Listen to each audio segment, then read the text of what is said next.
Bert! Get him! Yeah!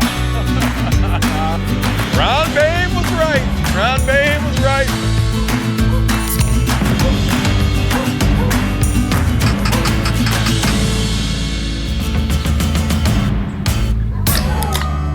I'm feeling spry.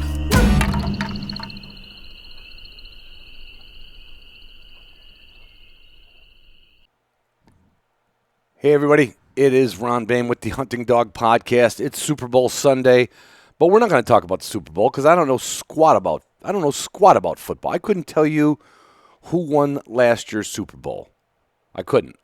The closest I could come to a football statistic is that the Bears were in the playoff, being an original Chicago boy. If I was going to root for somebody, of course I would root for the Bears. But yeah, I do follow the Olympics. In fact, well, you're not going to believe this, and I mean, you don't believe a lot of things I say sometimes, especially in the intro, but I was contacted by the Olympic Council. They were looking for some extra sponsors. And I said, my list of sponsors kind of sponsors everything that I do in the outdoors, but I think there's a place for them in all the different Olympic events. And they said, how so? And I said, well, you get a hold of Onyx because they sponsor everything this show does, everything you do, whether it's hunting, fishing, backpacking, off-roading. They're the whole enchilada. So if you look in the Olympic rings, like on the commercials, on the fifth ring to the right at the bottom, you're going to see the little red X. It's really hard to see, but yeah, Onyx is sponsoring the whole. Well, just like they're doing at Pheasant Fest. You know, like you go there, you're going to see Onyx. You go to the Olympics, you're going to see it. That's how it works. Now, then I had to go down, sponsor by sponsor. And so what we did is we came up with Gunner is going to sponsor the ski jumping. Now, that's the one everybody likes watching because those guys just go flying down that hill and then they hit that ramp and then they're just up. Well, literally, come on, think about it. If you were going to be forced into a Winter Olympic sport and it's okay, it's time to do the ski jump, you're going to go like, no, because it's the scariest event. Just like putting your dog in a shitty transportation kennel is the scariest thing you could do. You don't want to do that. You put your dog in a Gunner kennel. All right? Garmin is going to sponsor this year the ski mountaineering, which I actually had to look that up. It's an endurance sport. It combines uphill climbing, downhill skiing, rugged backcountry terrain. Now, the reason they're sponsoring that is when they were laying out these courses, some of these people fall right off the cliff, right? They got to come in and get them with a helicopter. So they put Garmin TT25s around their ankle. That way, just like when we lose our dog for a minute, or let's just call it peace of mind, when the ski mountaineering team's out there, they got Garmin around their ankle. K9 Athlete is going to do the speed. They're going to sponsor speed skating. Now, that's one of the few sports that, I would try that. If they said, okay, you got to do all the sports, I would try it. But I don't have the thighs for it. I don't have the endurance for it. But our dogs have the endurance. Imagine the dogs on skates. They would whip around that. They would make them over-thighed athletes look like wimps if you could put skates on all four of your dogs and give them some K9 Athlete for some endurance. Mossberg they jumped right in for biathlon. Well, obviously, it's the only winter sport that involves a firearm. And it turns out the biathlon and Mossberg were founded in the same year. Please do not fact check me on any of this stuff. Boss, absolutely. I asked Brandon. I said, boss. I said, Brandon, what sport in the Winter Olympics would you want to sponsor? And right away he said freestyle. And I said, freestyle skiing? He says, yeah. First of all, you got to be a little crazy. You got to be a free thinker. You got to wing it. Conditions change, markets change, products change. Just like when they came out with Legacy, they knocked it out of the park. Now they got the copper. They've always adjusted. That made sense. Boss is going to sponsor freestyle skiing. Purina is going to sponsor cross-country skiing. Now you're thinking, well, that's not that exciting. I've cross-country skied before. It's the oldest sport known that's at the Olympics. People have been cross-country skiing since they could carve out a piece of wood over in Finland, okay? And Purina's been making dog food since they made the first cross-country skis. It only makes sense. I called up Brent Pike from Pike Gear. I said, what sport do you want to sponsor? And he says, actually, I'm going to be watching the Super Bowl. I said, da. We need you to sponsor one of the events at the Olympics. And he went right for hockey. And I'm thinking, were you a hockey player? He goes, no, I was a football player. But it's America, okay? And America wins, and Pike wins. That's it. That's how it goes. And then I finally got a hold of Jack Butler from Arxis USA. I said, Jack, I need all my sponsors to sponsor an Olympic event, and you'll get a little credit at the end. Like when the Olympics are all over, if you watch the final after it goes by gaffer, best boy, overhead boom mic operator, at the bottom of this, you're going to see all these sponsors on there. And Arxis is going to sponsor the curling. Now, don't be. I know some of you are like going curling. That's the thing where they just like, But what do you think they got on their feet? See, you didn't know that. The curling team, all the curling teams are wearing Arxis boots because they are waterproof.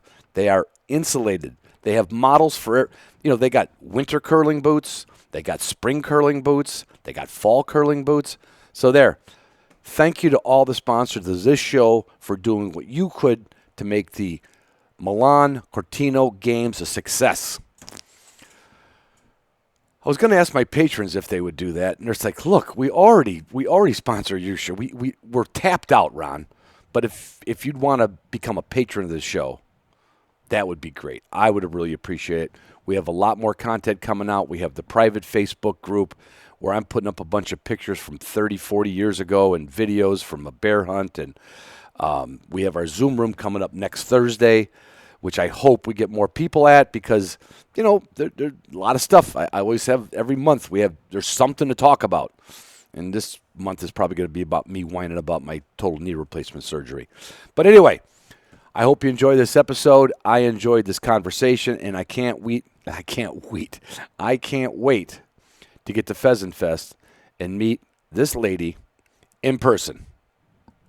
All right, everybody, I am on a Zoom call with Kate Ahnstrom, and Kate reached out to me a couple weeks ago.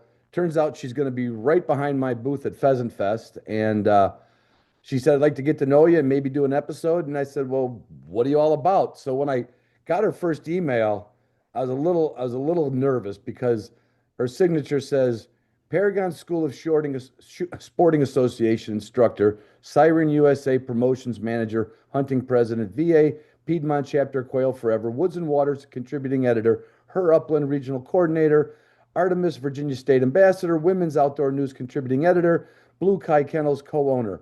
So, Kate, that's a lot. Okay, that's a little intimidating if you want to, depending on what job you're going for. But I thought of two more things to put in your signature title of your email. Okay, great. Probably was class valedictorian and voted most likely to overcommit her time.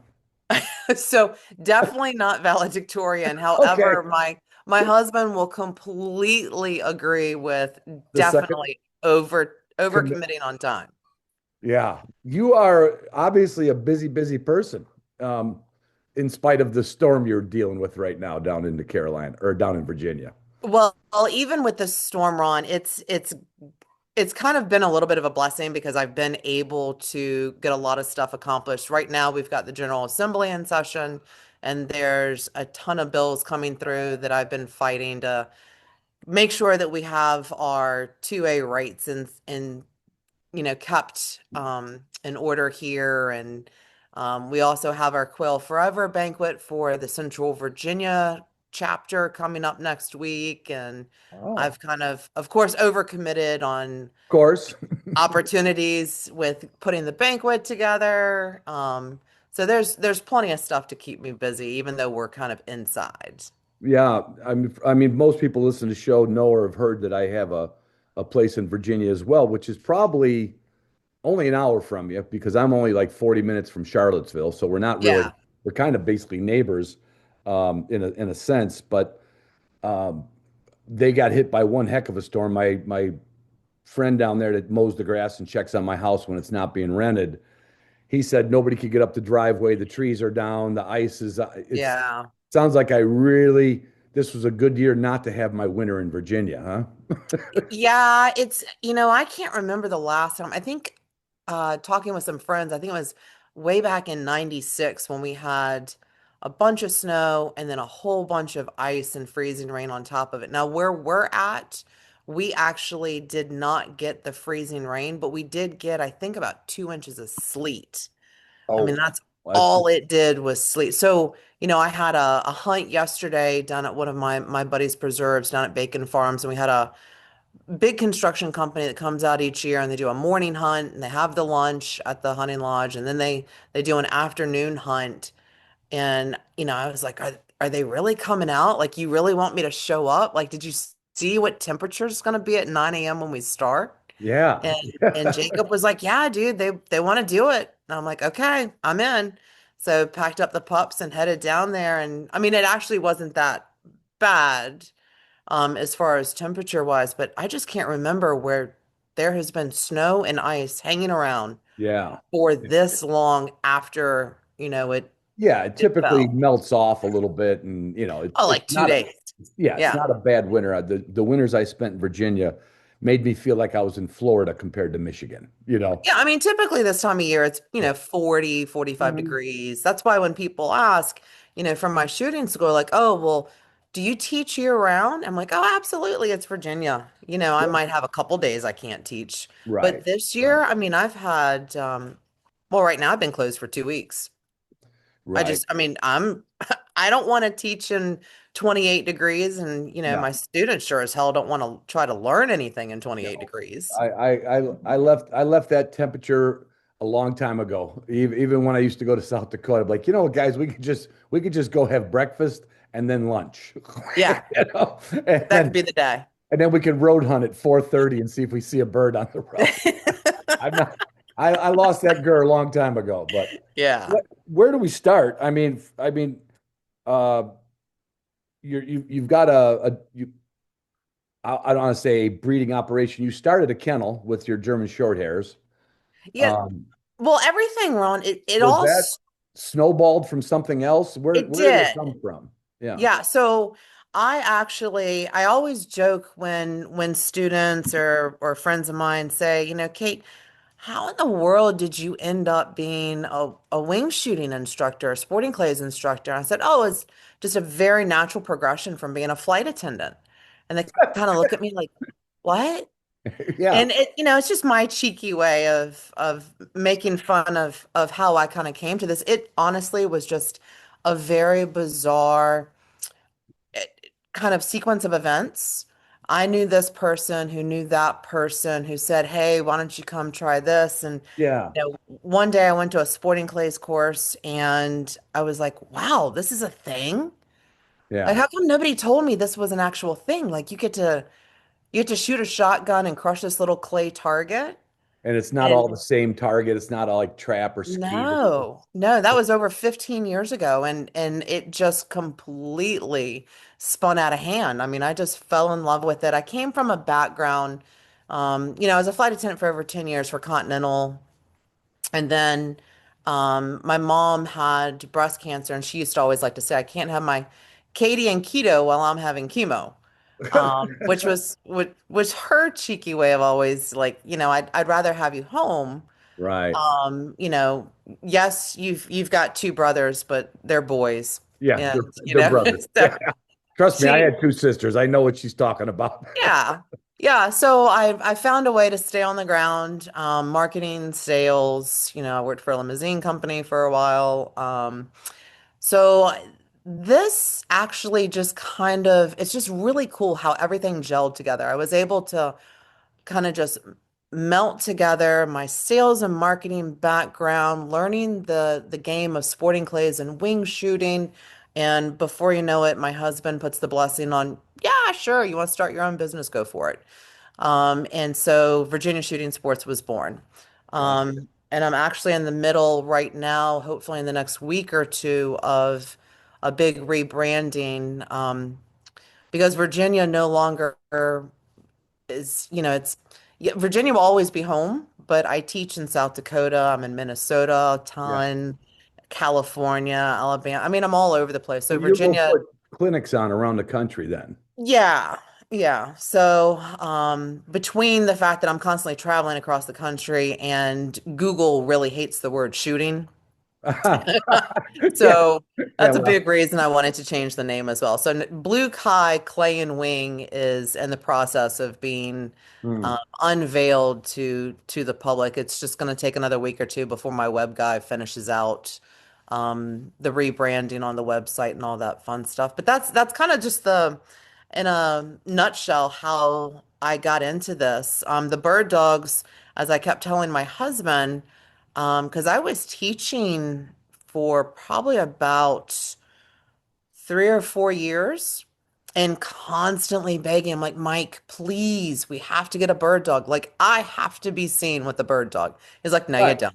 We have plenty of buddies that own bird dogs. You need a bird dog, borrow one. And I Oh, was like, no, no, no, no, we got to have our own. So we ended up getting a pup from one of my buddies who had this bloodline. It's a Friedelsheim's and a Sundance bloodline. I know that. And I know the Friedelsheim line very well. Yeah. yeah, and just absolutely love this particular bitch. Um, got this puppy. Full disclosure, we were basically that brand new 16-year-old licensed driver getting stuck into the seat of a Lamborghini. Like Yeah. we had no business with this dog. This was way more dog than we ever had any business with. But we didn't realize it. We Oh, found instruction from this person and that person and reading this book and that book and YouTube is a rabbit hole nobody should ever be willing to jump down. no. Um, No. so Lacey Blues, unfortunately, she's 5 now and she holds every single training mistake we could ever possibly make. Which is not uncommon for a first dog, but you'd like it to not say every training mistake. Oh, Like, literally every right, training right. mistake. And the problem is because she is such an amazingly high prey drive dog, there's no off switch. I mean, fun side story. I'll brace the dogs out in nice weather. I'll usually get on the four-wheeler and take them for a couple of miles, and I'll do two, three dogs at a time. Everybody's on e-collars so I can keep track of them. We go down towards the creek. It was probably about 80 degrees. I mean, as it is at 8 o'clock in the morning in Virginia in June. Yeah, yeah. So take them down to the creek, let them play in the creek for a little bit. All of a sudden, Lacey Blue starts off to the left and I can hear her sound off when she's on a deer. She has a very distinct bark. She's almost baying like a deer hound. Yeah, well, houndsmen know their dogs' voices just like that. Yeah. Yes. So this is that oh no moment. I just spin it to win it on the e-collar, hammer down. She's not vocalizing on the E. I mean, I'm up as high as Garmin lets me go. She's not turning. She's not doing anything. She's gone. So I start uh, getting back to the house, get the dogs back up in the kennels, and start riding around trying to find this idiot dog. After about an hour, I have to make the phone call. Yeah. Hey, sweetheart, I've lost your heart dog. I have no clue where she's at because I'm using the regular 550, not the Pro Plus. Uh-huh. So I don't have GPS. She's Yeah. not responding, and she's about a mile behind the house somewhere. So, which at this point That could be a few more miles. Yeah, that phone call went about as well as expected. Hmm. So 18 hours later, $500 for a drone, and finally a phone call from a person about 5 miles from our house saying, I think we have your dog. Um, I know it's after midnight, but can you come get her? Because she keeps banging on the back door like she wants to come in, but she won't let us catch her. So we just keep tossing her Cheez-Its to get her to stay to get her to stay in the yard. And I'm like, oh my God. Mike and I were up because we couldn't Yeah. sleep. The Yeah. guy with the drone had just packed up and left. So we're thinking, what in the heck do we do next? So race off, pick up the idiot dog, put her in the truck, and from that point on, everybody has air tags on their collars. So Yeah. Oh, that if I'd have known that story, we would have done the podcast yesterday. Just, just 'cause I'd have to pull out my dossier of runaway dog stories to match that. I don't know if I can match that one.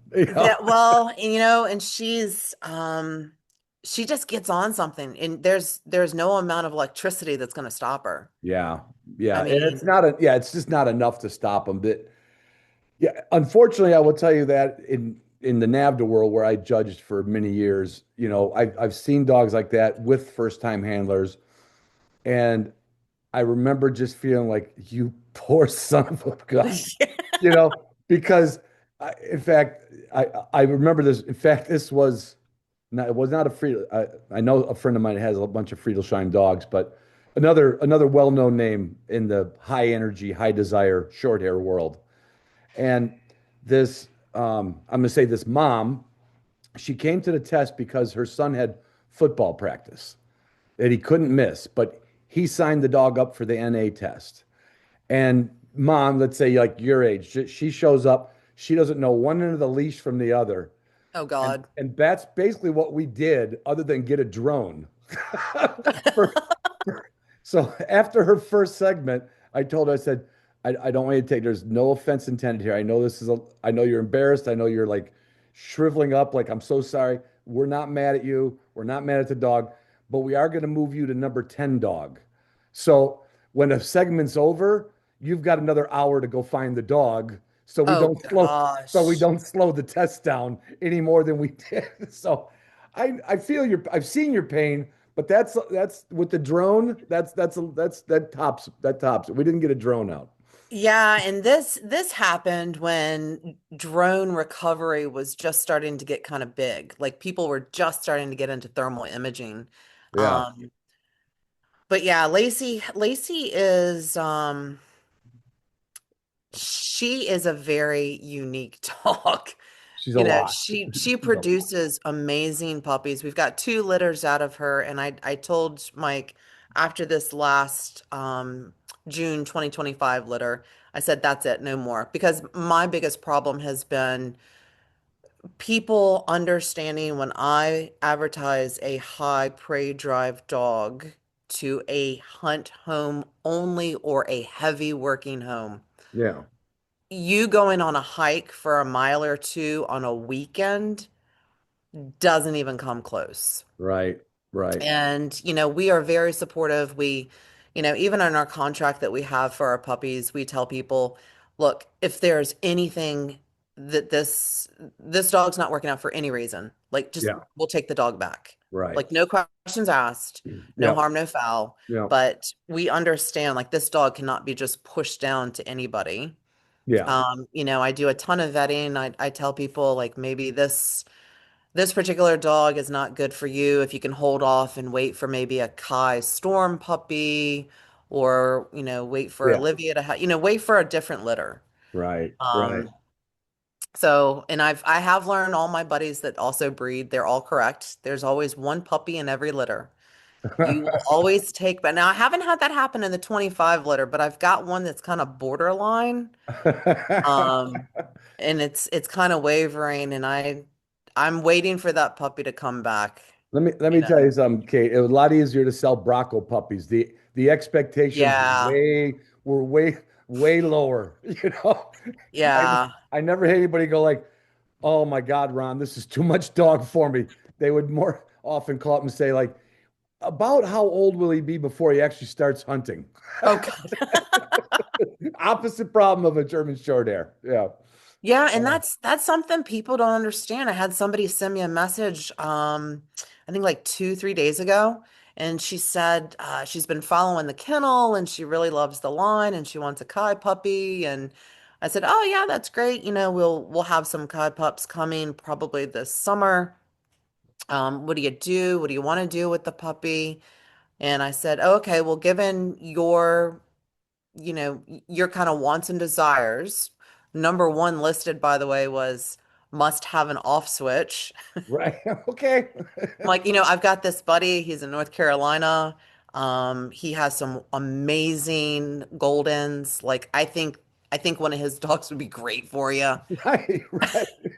No, no, no. I want a short hair. I want a short hair. I'm like, you want a short hair, but you should totally have a golden retriever. Right, right. You Yeah. know. No, it's tough. I was never I was not a lifelong breeder, but I dabbled with it for, about 10 years.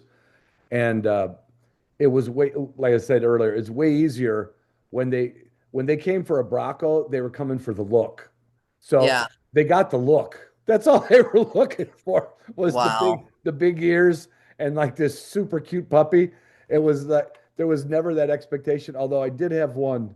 It's a little bit of a digression, but this dog was for a Bronco. It was a lot. It was. In fact, I think there might have been a short hair in the wood pile, so to speak.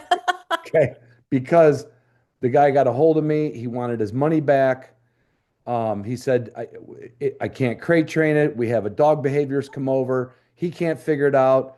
And I'm like, boy, this does just not sound like the breed, right? And he met me in Northern Virginia at a shooting preserve I used to go to and frequent. And I got to watch the dog. I'm like, whew, I'll take that dog. That dog's got some zip. And but he said, well, but he's got problems. It won't housebreak. I'm like, okay, we get now. That's a whole nother art form. Yeah. And anyway, I gave that dog to a good friend of mine. After I gave the guy his money back, I gave this dog to a friend of mine named Wade Dellinger from Woodstock, Virginia. And Wade had German short hairs. And I think he had some Friedelsheim lines. And he had a perfect property for the dog, a big fenced in area, unfenced in, cattle, big pigeon coop. Guy was all in with the NAVDA stuff and training Yeah. and testing. And he got um, the first female prize one Bronco in NAVDA Oh, wow. because she had it all. She had it all. But that's a 1 out of 5 litters, and you get that like 5 out of 4 out of yours, Oh, or it more. I mean, Yeah. we have had I've got one of my pups from the 2022 litter, who's actually the sister of this one little brown dog that's been running around with me right now. Faith is an explosives detection dog for DNR in New York. Really? Yeah, and the Does guy that owns the company that bought her that buys these dogs for, you know, whether it's for law enforcement or explosives or drugs or what have you. Yeah. He was like, "Do you have any more of her sisters and brothers? I'll buy every one." Wow. And I'm like, "No, she's the only one." And I sold her because remember I said there's always one pup that comes back in the litter. Well, her sister, who we had sold to a gentleman out of state, um, he had kept contacting me. This dog is just so vicious. I'm gonna have her put down. I'm like, whoa, whoa, whoa, what the heck? Yeah. It turns out, he sold the dog, broke the contract because you're not allowed to sell any of our dogs Right. before we Contacting have a you. Yeah. chance Yeah. to take the dog back. Yeah, so anyway, long story short, I get Belle back, and in order for me to keep her, I'm not about to have three bitches from the same litter. Hmm. So someone's got to go. Olivia is the dog that my husband picked, so obviously that dog stays. Right. Faith, she's the one that completely just sailed through all of the environmental soundness and all the temperament testing Yeah. for law enforcement work, and so she was sold, and we kept Belle. And I probably could have easily just gone right behind and sold Belle as well to do explosives detection or drug work. But I mean, all these dogs, it's constant. I mean, that's why I laugh when people are like, well, they have to have an off switch. I'm like, well, then you don't want high prey drive. Right. Because anyone that tells you, and I'm sorry, I completely disagree with anybody that says, oh, my dogs are super high prey drive and they have an off switch in the house. It's BS. You cannot have both without pharmaceutical assistance. I Did mean, you did you next you name the next letter all with pharmaceutical depressants, right? yeah, Prozac. I mean, This is little Prozac, this Prozac, Zoloft, so yeah. all right. Give me because your path is kind of like almost on lopsided. A lot of people, and I don't mean men or women specifically, a lot of people get the dog because they see one or they go to a preserve or they go to a hunt with a friend. They want Mhm. the dog and they don't know how to shoot. They literally don't. I'm not saying they can't handle a gun, but your shooting came before the dog. Yeah, Yeah. that's not the normal. So on top of that, then you're a shooting instructor, which I thought I was always a pretty good shot until there was a place in the valley right there in Harrison or in Mount Crawford, Virginia. It was called the Flying Rabbit. Know it well. You Yep. know, okay. Well, there was a couple guys that owned it. I know the family owns it now, but there was a couple guys. John Alexander, he's a Yeah. shooting. You know John? Yep. See, I told you we ran into each other somewhere Oh yeah. before we started this. So John and his partner was Rick. I can't remember his name, but anyway, they were shooting. They were Virginia shooting instructors in Hmm. different levels. What do the levels go to? Like level And 4? SCA 3 and Yeah. yeah. And so me and my crew from the plant, we were going there 2, 3 nights a week to go shoot in the summertime. And I always thought I was pretty good until I worked with an instructor and found out that I basically kind of suck. No. I just hit more clay targets than the friends I was with, right? Right. You were just So did you have a shooting background before going to that first sporting clays thing, or were you kind um of a blank slate that just learned it right without learning it wrong? You know what I'm trying to say? so it's kind of funny because I grew up on a 400-acre farm in Hanover County, Virginia. So BB guns and tin cans on fences and stuff like that was Yeah. common. But I didn't really ever hunt. As I got older, I got a concealed carry, so of course went handgun shooting with friends. Hmm. But as far as anything hunting, it was my husband that got me into hunting, and that was actually with a bow. Um, and then that progressed into the sporting clays when I discovered sporting clays. Yeah. And I learned a bunch from the gentleman I started under, Yeah. started mentoring under. And then I was like, you know what? I'm just going to go full on with this. That's when I found the Paragon School and got certified as an instructor in that school. And just, I've had a really great time with some amazing mentors. Yeah. One of my buddies was out at Powder Creek in Kansas City. He's no longer with us. But he kind of took me under his wing, and after Lockett passed, he kind of passed me on to another Paragon instructor, a buddy of his, who's up in Poughkeepsie, and Tom helped me a ton. And I've just been able to interact with people that have said, hey, this might work better for you. Try this. Right. Um, the biggest thing about the shooting world that I have found is everybody says they have the next greatest thing, whether that's a widget to help you, some little nugget of knowledge, and everybody has something that will help you. Right.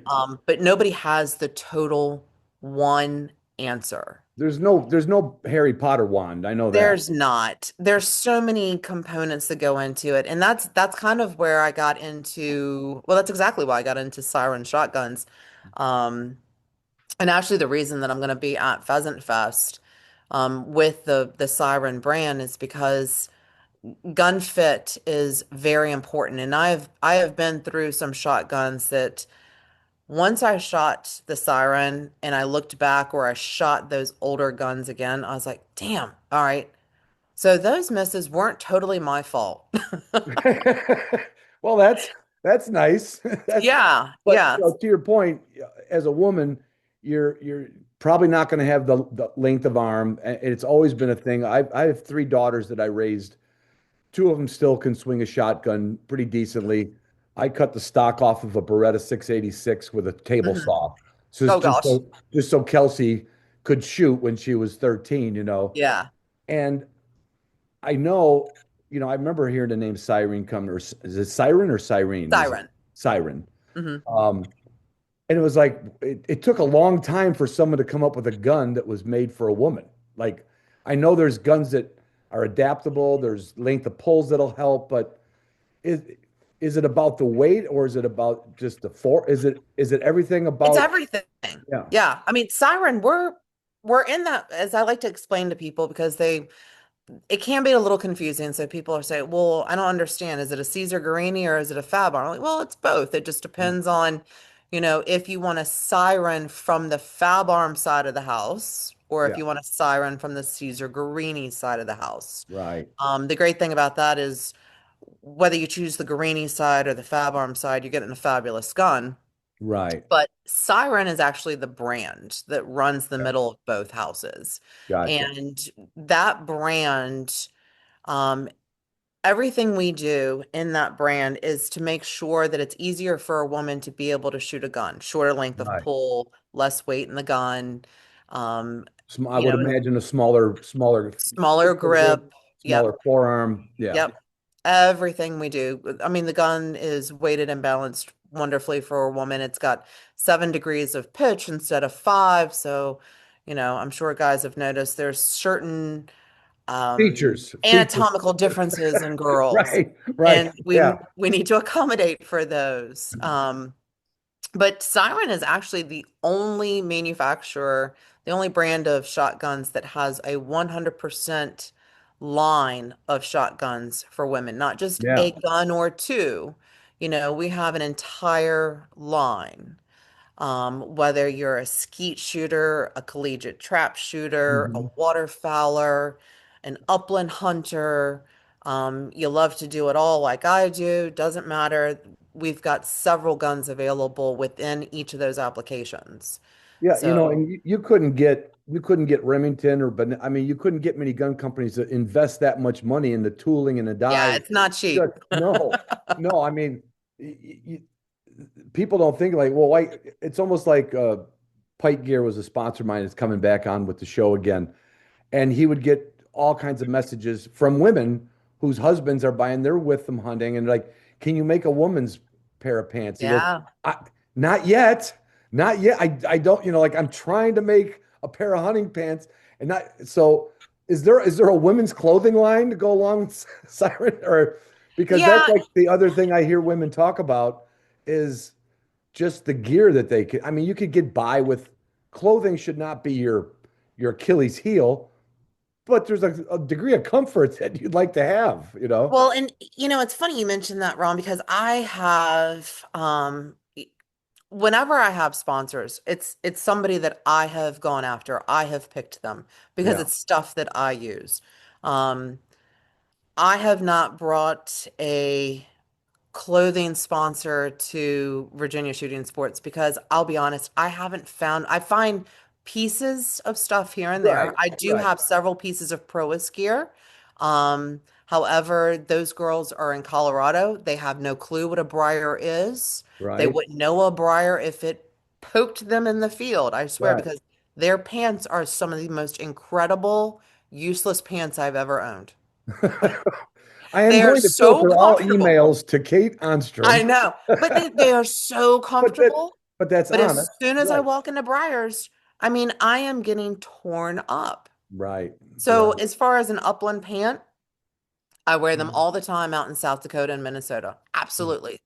Y'all don't have the Briars that we do, Right. down Well, here in the South. when I So when I first got introduced to some grouse hunting in the valley, we'd hunt into George Washington, just right up the West Virginia yeah, line.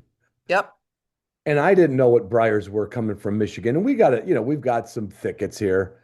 But I quickly bought from a fly fishing shop a pair of, I think they were McAllister wax cotton bibs. yes, yeah. And heavy, I mean, and Oh hot, yeah, but I could get through some of that cover because you're right. That stuff grows there well, it's not like Florida, but the growing season, briars could turn into a formidable, formidable yeah, barrier. Like it could ruin your day if you yeah. and you find yourself all of a sudden, how did I get in the middle of it? You Well, know? and Briars are the whole reason that I was able to convince Mike to let me get an English cocker. I was Oh, like, "Are you you didn't, having fun in the wait a briars?" minute. You didn't tell me you had an English cocker also. Yeah, Oh, Egon. you hear that, BB? We're in good company. Yeah. Yep. We joke and tell all of our pointing dog friends because we run in UFTA, a shoot to retrieve trial. So we Mhm. always joke and tell our pointing dog friends, yeah, we finally went over to the dark side Yeah. and joined the flushing guys. Um, But I tell you, I wish that we had gotten a cocker years ago. yeah. There is nothing more fun than being able to have that little dog just whistle out, cut loose, get in front of your pointing dogs Yeah. and flush the birds up. And you just stand there. There's Right. no more you bumbling around in front of the dog, looking back, having conversation. Well, I don't know, Gunner. Are you pointing over here? Right. Is mommy close? Right. Just cut Egon loose. Let Egon do it. I did it yesterday on the hunt that I was guiding for these guys. I was like, all right, I'm gonna let the gerbil go. Right. And they're like, what? I'm like, just stand back. He's got it. And then we had some thick woody brush piles and a bunch of brambles and real thick saplings. And Egon went in there and found about 7 or 8 quail hunkered down Yeah. and Made popped him them go. up. Made him Yeah, go. Yeah. I wasn't getting in there and doing it. I got to every time I get an episode lately, it turns out my guest has an English cocker and we turned it into an English cocker episode. But They're great. I know, but they're getting well, Well, they that's are. another They're one. getting super They're popular. getting super popular, and I hope and I wish for the best of luck, that people, because I would say almost to date, and this is a probably a total inaccurate statement, when you get one, they're probably pretty much like yours and mine. But, another 10, 15 years of popularity, I'm hoping we Yeah. don't have one that um, and I'll tell you, you think that dog doesn't have an off switch, but they literally do have an off switch. Yeah. But it's just like when it's time to go, it's wound up like a 3-day clock with an 8-day spring. Yeah. So, Yeah, and that's something that I have noticed people, because of course you get a dog and then you start joining all the different hmm pages and forums and groups, and there's something that I have noticed, a lot of people chatting about EIC with their cockers, the exhaustive disease, or yeah, it's I've apparently heard that acronym. Yeah. it's apparently a bit of a genetic disorder, but they can test for it Yeah. through a blood test or a mouth swab. Because I've seen Egon. I mean, he does not want to stop. I can hear he starts breathing a little deeper, a little heavier when he's been running and running and running, and I have to, kind of get Right. him just to take a 5-minute break. But they will run themselves into the ground. Yeah. Um, They are so driven to get something in the air. It's yeah. it almost makes the pointing dog look lazy. Yes. Anyway, I want to go back into to the a little bit of the clothing, the guns. So Yeah. you give tell or at least tell listeners, you mentioned that you travel to do wing shooting. Is this Yeah. through? I know in your litany signature, um, where was it? That Artemis. paragraph there. Yeah, the paragraph. Um, do you do this basically for women's groups or just hunting? Like, what's your customer base and how do people set that kind of stuff up with you? So, since I am the promotions manager with the hunting division for Siren, Right. my whole existence within the brand is to basically get people to see the guns, Mhm. understand that, because Caesar Guarini Siren side, Fab Arm for we'll say the competitive clay games is extremely well known. Everybody knows, Yeah. if you're a woman and you're getting into collegiate trap or skeet or sporting clays, whatever, then go get a Siren. Right. However, when it comes to the hunting division, we're kind of an afterthought, like, oh, I didn't know you guys had hunting guns. Right. So Right. They think that's of it as only a high-end competition gun. right. Yeah. So my whole job basically in the brand is to get that gun into the hands of anyone that wants to go and hunt. So I'll set up with various clubs. Usually we kind of tend to partner with clubs that already, or preserves, I should say, that already carry our brand. I'm headed out, let's see, in March. Um, Oh, no, I'm sorry. In the end of April, beginning of May, I'm headed to Wing and Barrel out in California. Um, they are a dealer for us, and it also happens to coincide with their Women on the Wing chapter Gotcha. annual brunch, I think it is. So we'll do kind of a demo day, some clinics, and since I'm traveling and I'm going to be there, I Right. always like to offer the club or the host, while I'm here. Right. Do you want me to run some clinics private instruction, Mhm. train the trainer with your instructors. What can I help bring to your facility to make sure that when I leave, you have people that feel comfortable coming here, that want to keep coming back here to shoot or hunt or whatever, and preferably do that with a siren. Right, right. So Which is the one of goal my, for that. But the yeah, bigger goal is to get that person, like, the progression, just like you started, you know, say, hey, can we get a dog? Hey, I might need this. They're going to end up going there eventually because yeah, everybody starts out with with, let's just say, the Remington, and eventually they get enough magazines in the mail every quarter, and they're like, I need a better gun. So you're like, yeah, you're planting the seed, but the more important seed is that person is going to like shooting, in the beginning, and exactly. and maybe they don't have to ask their husband permission, maybe. Well, oh my But gosh. you probably don't tell them that. You All don't those tell them emails can go to Ron. that. Yeah. Yeah, I mean that's my whole goal is I want people to be in this sport. Mhm. I got into it and I went so crazy deep and so fast into it because I just absolutely love it. You know, Right. I look at people all the time. My husband is a sergeant with police department here in the area. And I look at him all the time and I'm like, you poor sap. You have to actually go to work. Right. And, Like, and I de- don't even know what that and deal is. with a public that may not want to deal with you. Well, yeah, Yeah. I mean, totally. So, Yeah.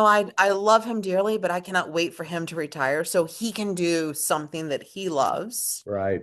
and be able to enjoy life as much as I do and pursuing, feathers and teaching and being able to interact with people that want that want my help, that Right. want to go further into this industry and this sport. Yeah. Um, one of my favorite places in the world, I always call it my home away from home, is Minnesota Horse and Hunt Club.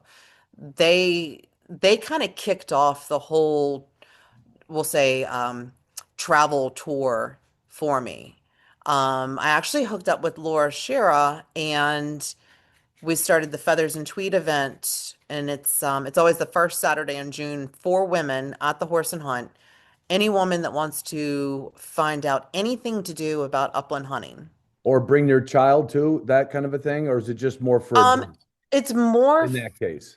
it's more for we've never really put an age minimum on it, but Hmm. it's I would say probably like 12, 13, 14, because Hmm. we want everyone there, every woman or youth, female youth that's there to be able to interact with all the components. Yeah. Yeah. Um, so I mean, I would say, probably not so much on the littles. Right. Right. But Um, teen, preteen. Yeah. Yeah, Yeah. absolutely. Yeah. Absolutely. And while I'm there, I always host clinics for, beginning sporting clays, beginning wing shooting, Yeah. intermediate advanced. And we'll often host co-ed clinics as well. Honestly, as I go there a couple times a year in October, it's always more wing shooting heavy and I do the sporting clays stuff in the spring and the summer when I'm out Right. there. But October, people want to make sure they can go and hit roosters. Hmm. Hmm. And my beginning wing shooting clinic, I was a little thrown back because when I showed up for it and the people started arriving for the clinic, I'm like, well, these are everybody's husbands. And I'm looking around going, where's everybody's wife at? No wives, just the hubbies. Just the hobby. I don't know if maybe the wives were like, look, I'm tired of you going out and you're not bringing anything home. You Go need to go shoot. to this clinic. Learn to shoot. Or they just recognized that they spent all this time scouting and searching and money in their bird dogs and Right. they want to be a better shot for their bird dog. But it was kind of cool because it was one of the first all male clinics that I have had an opportunity to teach where typically it's, like 60-40 women or 70-30 Yeah. women. Yeah. It's kind of an Um, oxymoron because guys don't like to yeah. be taught much. No, no. In general, we don't need a Yeah. map, and I already know how to Nope. do it. I already know how to do this. Yep.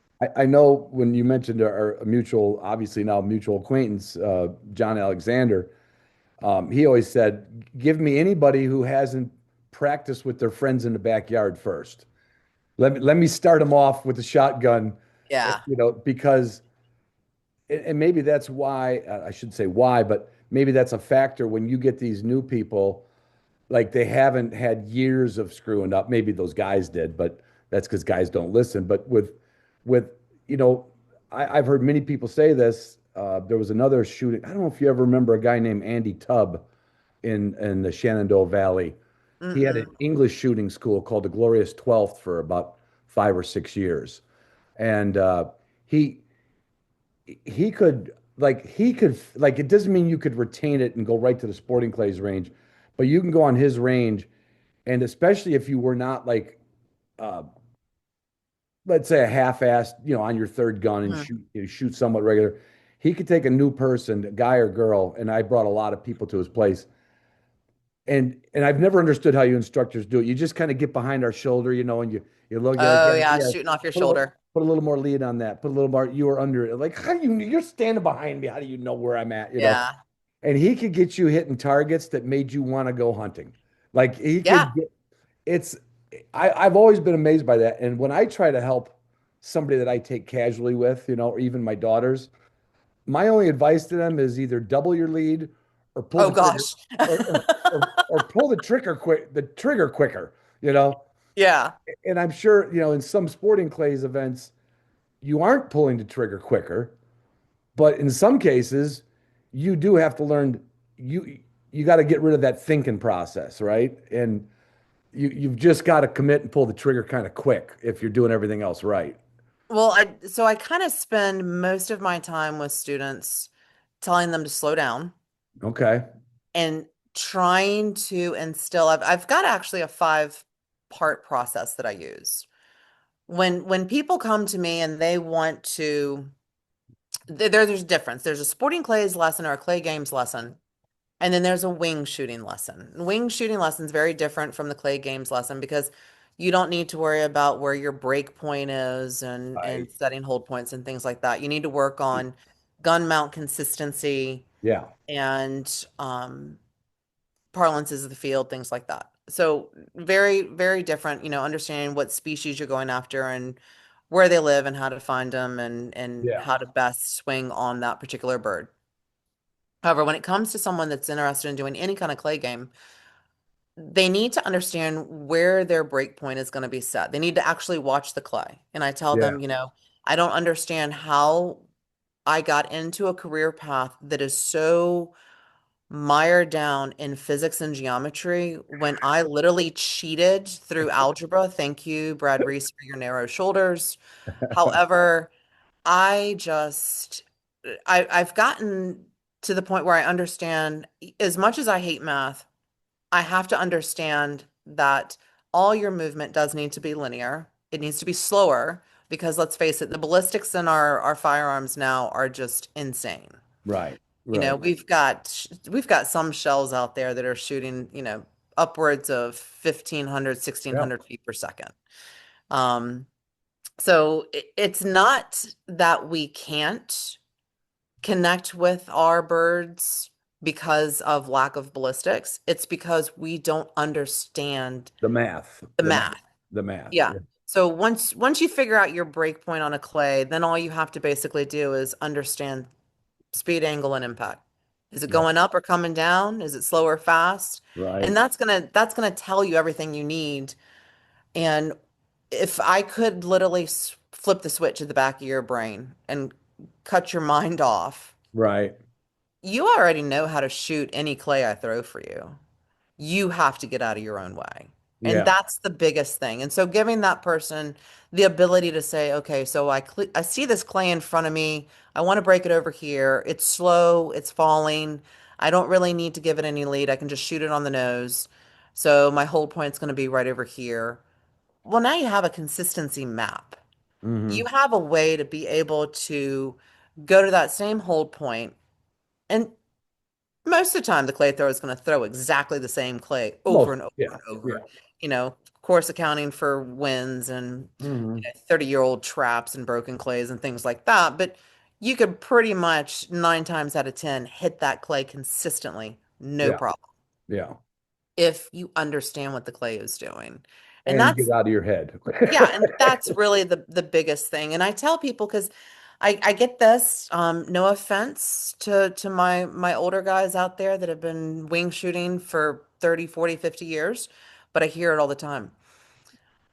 Oh, I don't need to really learn how to shoot clays. I'm just here to learn how to shoot birds. And I said, well, you've been shooting birds for 40 years, so something's gone really wrong for you to make the appointment. Like, Right. you're here because not because you just want to give me The stipend. a handful of cash to help you hit more birds. Like, in 40 years, what's gone wrong? Have Yeah. your eyes gone down? Have you switched into a new gun that maybe doesn't fit you? Or are you just at a point where you're realizing maybe I wasn't hitting as many birds as I thought? Yeah. Yeah. Yeah. Yeah. Yeah. Shooting is, I'm addicted to. I don't do enough of it. But I enjoy, I enjoy every time I have a box of clay targets and a thrower, whether Yeah. it's at a club and I've always thought I'm a pretty good shot. And then when you go to a good sporting clays course, boy, that's when you find out. That's when you need that math. And that's when I Yeah. remember the one that threw me all the time was the teal that just goes up, up, up, and then just falls straight down. Oh, really? Is that a springing teal, I think they call it? Yeah. Like Yeah. I spent a box of shells and I couldn't get out of my head for that shot. Yeah. Now, I would justify it later while we're having a beer saying like, well, there's no bird that flies like that anyway. Well, but there's like to your I hear point, that a lot. there's no reason that I shouldn't be able to hit the clay target either. You know? Right. And I Yeah. guarantee, Ron, more than likely you were shooting over the top of it, I because yeah, that bird screws up more people because they assume it's still rising at their break point. It's not, right. it's falling. It's So yeah. everybody's shooting to the top of the bird. Well, you're never going to be able to hit a falling bird shooting at the top of it. No, it doesn't work that way. No, it doesn't. It's like shooting behind a pheasant. It doesn't work well. Exactly. You're Yeah. not going to make contact. Yeah. So, my big thing is, no, the clays are not going to truly simulate a bird in flight. However, you're able to build the consistency in your mount and your swing In your and head. yeah. So two Yeah. big things I teach my bird hunters. I really want them to learn how to do the swing through process, Right.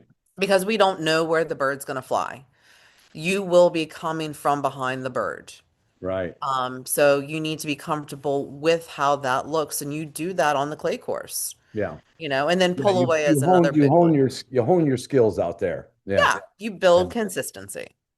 Let me ask you quick too. You in your signature, Piedmont chapter of Quail Forever. You Yes. said a banquet's coming up. Now I'm gimped up, but maybe I'll try to get down there next year for it and do a little work on my house. Um, how is I do a few times a year we do some work with Rough Grouse Society, and there's a lot of habitat projects that are finding out that good quail habitat is good overwintering and in migrating woodcock habitat. Are Yes. are you guys seeing any increase in quail, or is it because when I got to Virginia, I was excited. I thought I might find quail, but I didn't, because I Well, wasn't in the yeah, right. especially in Are, that area. yeah. Yeah. My neighbor said, he goes, oh, you had to be here about 10, 15 years ago. We could have got you some quail. But That's helpful. are, is QF, is there projects going on in the area? Is there habitat projects, or is it just the hanging on to like, no, we love quail forever, and we're not, we can't get. Are we getting some birds back anywhere? So, I'm really glad that you asked that, Ron, because again, remember, I overcommit my time. Yeah, I've got Um, that down there. Yeah, yeah. voted most likely to overcommit. Yep. So I'm a very active member of the Central Virginia chapter of QF, which is the Yeah. one that has a banquet on February 6th. Okay. Um, that chapter started actually either right before COVID broke loose or right in the middle of COVID. Hmm. So honestly, it's just been this past couple of years that chapter's really gained ground. Yeah. We now have a consistent membership that shows up for meetings, projects, events. We had a youth hunt where we took 12 youths out. Um, and taught them how to upland hunt, did the whole conservation portion and habitat and species Hmm. ID. Yeah. We had a ladies hunt. We had all kinds of great activities throughout the year.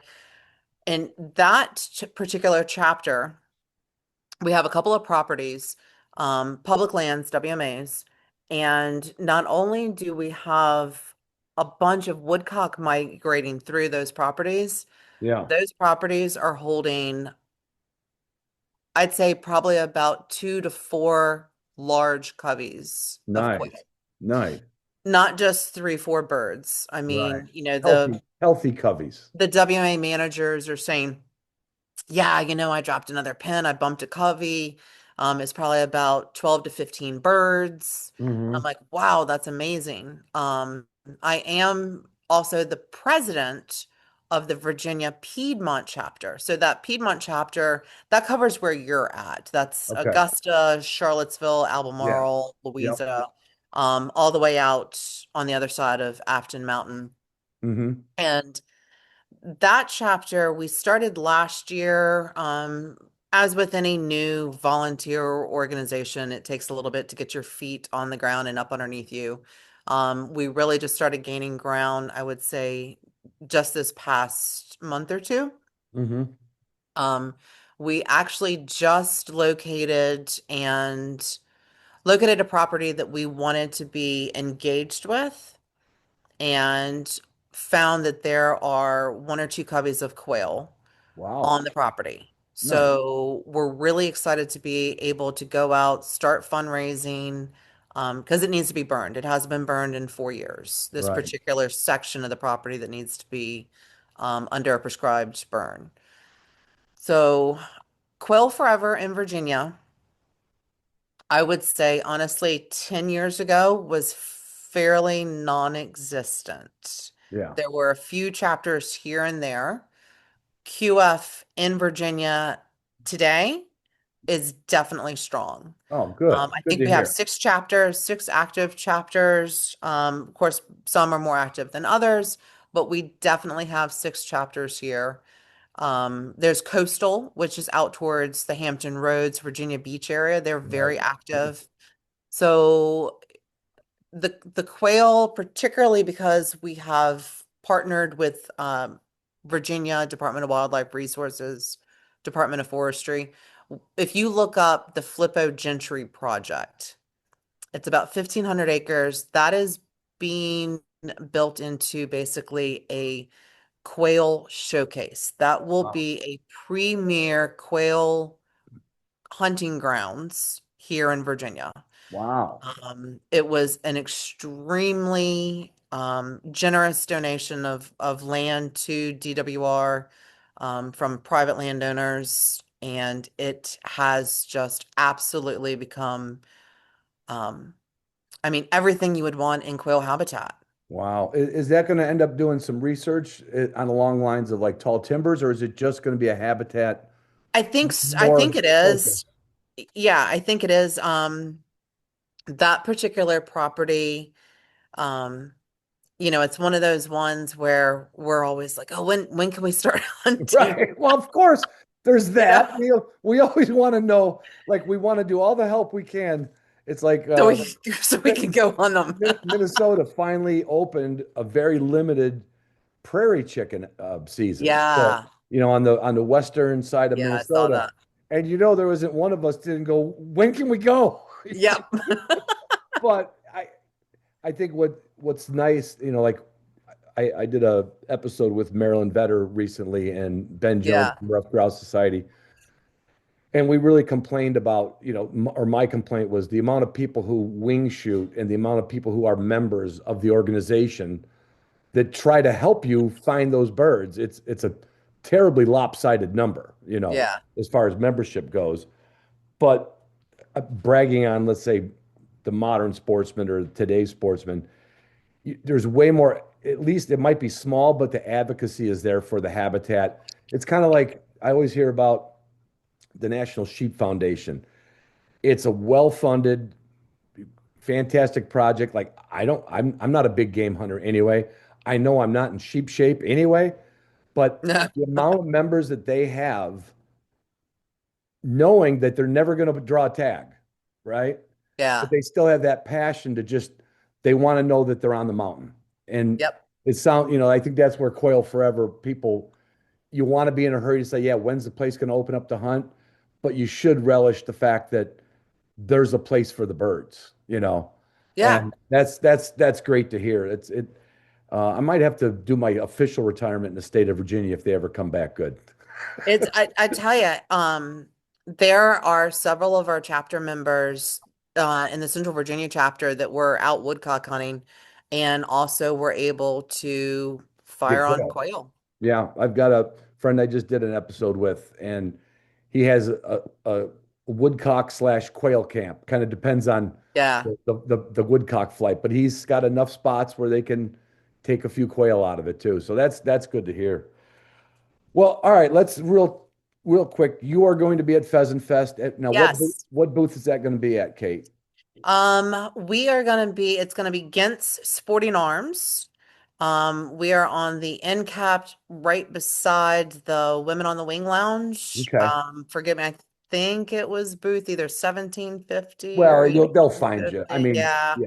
Look for Gent's Sporting Arms. We'll be in there with Jason Gentz.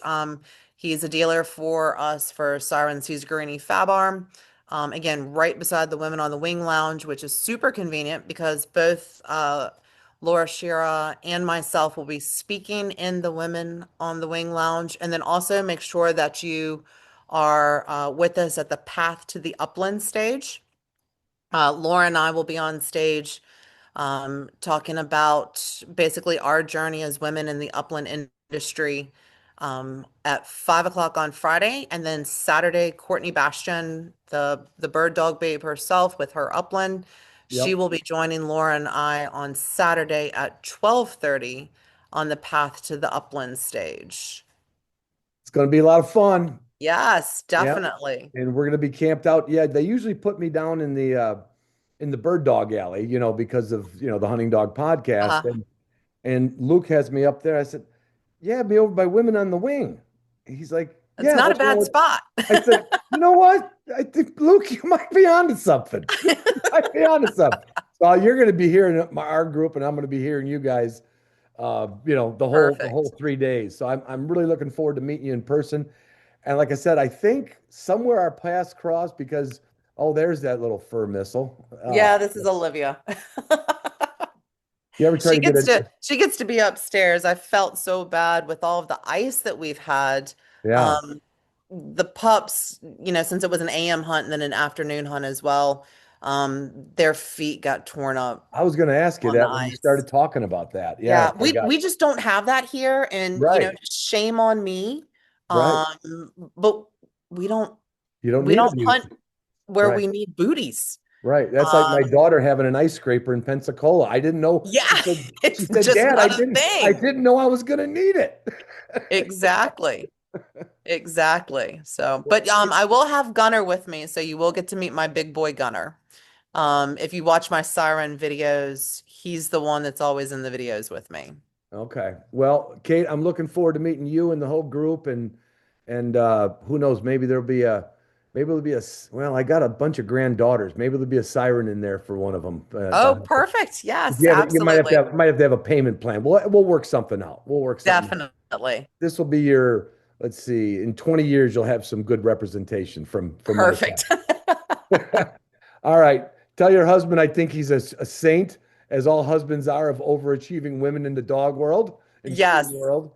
And I'm really glad we got to meet each other before Pheasant Kiss because we'd probably be away from the booth chatting the whole time. And we got this hour and a Yeah, half. someone would come find me and Hey, drag yeah, me there's back to somebody work. wanting to talk to you about guns, Kate, and I somebody said, know. Ron, there's somebody over here wanted. So I'm glad we got to get this done, and I'm gonna release this. Got one. It'll be in 2 weeks. It'll be not this Sunday, but the next Sunday, because Okay, I perfect. So right definitely before want to Pheasant Fest. promote.